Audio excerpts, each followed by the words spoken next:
નમસ્કાર મારા વાલા ગુજરાતીઓ, કેમ છો તમે બધા? હવે આજનું માર્કેટ બહુ ઇન્ટરેસ્ટિંગ હતું અને ઘણા બધા ટ્રેડરોએ મિસ્ટેક બી કરેલી છે. તમે મારા રોજના વિડીયો જોતા હોય ને, તો આપણે બહુ સરસ રીતે આપણે એક વસ્તુ ડિસ્કસ કરેલી છે કે માર્કેટ કોઈ પણ રીઝનના લીધે અપસાઇડના મૂડમાં છે અને માર્કેટને જજ કેવી રીતના કરવું કે ઇનિશિયલી માર્કેટમાં તમારે રાહ જોવાની, તરત ટ્રેડ નહીં લેવાનો અને શાંતિથી પછી ડિસિઝન લેવાનું. અમુક ટ્રેડરના મેસેજ આવ્યા હતા કે જેવું આજે ગેપ અપ થયું ને ડાઉન ગયું તો અમુક લોકો પુટમાં જતા રહ્યા. આ સૌથી મોટી મિસ્ટેક છે કે જસ્ટ બીકોઝ કે આપણે એક બે રેડ કેન્ડલ જોઈએ છે ને અને આપણે પુટમાં જતા રહી છીએ. બીજી મારી એક રેડ કેન્ડલ થિયરી છે કે માર્કેટ ઓપન થઈને સડસડાટ મોટી કેન્ડલથી નીચે જતું હોય ને ચાન્સીસ વધારે જ છે કે રિકવર થશે કાં તો કોન્સોલિડેટ થશે. બરોબર? તો તમે આ બધી વસ્તુને સમજો. પ્રાઇસ એક્શન છે ને એ એક જજમેન્ટ છે, એ શોર્ટકટ નથી. સ્ટોક માર્કેટને સમજવું છે ને એ એક જજમેન્ટ છે, એ શોર્ટકટમાં નહીં સમજાય. તમને એનો કોઈ ફોર્મ્યુલા નથી કે 2 + 2 = 4 એમ જ ચાલશે. માર્કેટ આખું તમે જુઓ ને કેટલા દિવસથી આ રીતે અપમાં અહીંથી જાય છે, તો શું કરવા તમે અચાનક પુટમાં જાઓ છો? બરોબર? આ બધી વસ્તુ બહુ સમજવાની છે અને પછી અને હંમેશા જ્યારે આપણને નિફ્ટી બેંક નિફ્ટીમાં ન ખબર પડે ને, આજે તમે ઘણા બધા સ્ટોક જોઈ લ્યો. મિડ માર્કેટમાં કેટલી સરસ ઓપોર્ચ્યુનિટી મળી છે. મેં ઘણી બધી વખત મારી એપ્લિકેશનમાં જે પ્રાઇસ એક્શનની અપડેટ આપું છું, જે આપણે સુપર ટ્રેડરના ગ્રુપમાં અપડેટ આપું છું, તમે આ જો કેટલા સ્ટોક છે ને એ આજે મિડ માર્કેટમાંથી રિકવર થયા છે. તમે જો અને સારા સારા નાના નાના એસએલ આપી અને 1:1 1:2 ના રેશિયોમાં આખું માર્કેટ રિકવર થયેલું છે. તમે જો, બરોબર, મેં ઘણી બધી વખત કીધું છે કે આવું થશે. આ બધું ધ્યાન રાખો તમે. હવે થોડુંક આપણે માર્કેટનું એનાલિસિસ કરી લઈએ. અત્યારે જો તમે એફઆઈ નો ડેટા જે આજનો અપડેટ થયો છે, અગેન એ લોકોએ 3,332 કરોડનું બાઇંગ કરેલું છે, સામે 1200 કરોડનું એફઆઈ ડીઆઈ સેલ કરેલું. આ લોકો હજી બાઇંગના મૂડમાં જ છે. બરોબર, આપણે એની અગેન્સ્ટમાં હમણાં નથી જવાનું જ્યાં સુધી આપણને કોઈ રેન્જ ખબર ન પડે. બીજી વસ્તુ તમને 4 આવર્સના ચાર્ટમાં દેખાડું. 4 આવર્સમાં વળી પાછી એક ઇનસાઇડ કેન્ડલ બનાવેલી છે. તો હવે આ રેન્જ લઈ લ્યો અને આ રેન્જ લઈ લ્યો. બરોબર, જ્યાં સુધી આપણને વીકનેસ ન દેખાય અને વીકનેસ દેખાય પછી આટલા મોટા બાયરો બેઠા છે, તો શું કરો? આપણે અનનેસેસરી પુટમાં જઈ ઉલટાનું આપણને ન ખબર પડે ને તો રાહ જોવાની અને મિડ માર્કેટમાં ટ્રેડ લઈ લેવાનો. નાનો એસએલ મળી જશે, પ્રોફિટ થઈ જશે. આપણે પ્રોફિટ કમાવા બેઠા છે, એવું નહીં કે મોર્નિંગ થાય એટલે મારે તરત ટ્રેડ.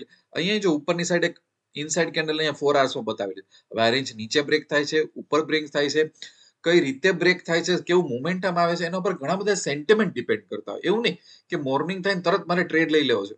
અમુક ટાઈમે થોડુંક માર્કેટનું બિહેવિયર એવું હોય કે આપણે થોડુંક શાંત રાખવાનું. જ્યાં સુધી આપણને ક્લેરિટી ન મળે આપણે ટ્રેડ નહીં લેવાનો.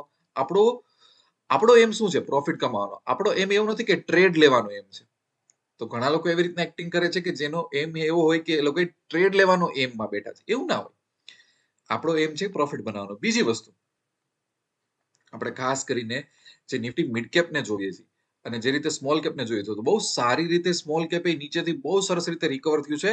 એટલે મહદ અંશે અમુક અમુક સેક્ટરમાં અમુક જગ્યાએ બહુ ફોકસ બાઇંગ આવેલું છે. સમજાણું છે? એટલે આ બધું અત્યારે આપણે નોટિસ કરી રહ્યા છીએ. બધું પ્રાઇસ એક્શનનું નોલેજ આપણને કામ આવશે કે કઈ રીતે આ બધું રિકવર થયું છે. બહુ ફાસ્ટ રિકવર થઈ ગયું છે. એટલે આ બધું વેલ્યુ એડેડ બાઇંગ હોઈ શકે. અમુક જે એફઆઈ ના ફંડ છે, અમુક ડીઆઈ ના ફંડ છે, જે બધા મ્યુચ્યુઅલ ફંડ હોય, એ લોકો વેલ્યુ એડિશનમાં બાય કરેલું હોઈ શકે આ બધી વસ્તુ.